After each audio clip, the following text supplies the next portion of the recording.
ਸਤਿ ਸ਼੍ਰੀ ਅਕਾਲ। ਅੱਜ ਅਸੀਂ ਸ਼੍ਰੀ ਗੁਰੂ ਗੋਬਿੰਦ ਸਿੰਘ ਜੀ ਬਾਰੇ ਜਾਣਾਂਗੇ।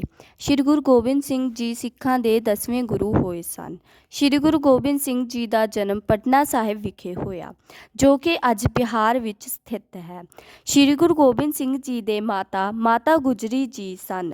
ਸ਼੍ਰੀ ਗੁਰੂ ਗੋਬਿੰਦ ਸਿੰਘ ਜੀ ਦੇ ਪਿਤਾ ਸਿੱਖਾਂ ਦੇ 9ਵੇਂ ਗੁਰੂ ਸ਼੍ਰੀ ਗੁਰੂ ਤੇਗ ਬਹਾਦਰ ਜੀ ਹੋਏ ਸਨ।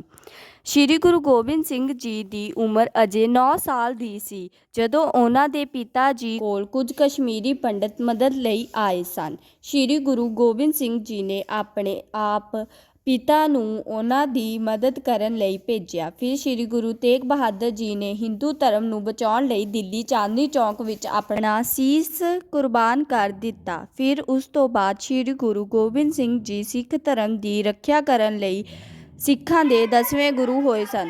ਸ਼੍ਰੀ ਗੁਰੂ ਗੋਬਿੰਦ ਸਿੰਘ ਜੀ ਬਾਰੇ ਹੋਰ ਜਾਣਕਾਰੀ ਲੈਣ ਲਈ ਸਬਸਕ੍ਰਾਈਬ ਕਰੋ।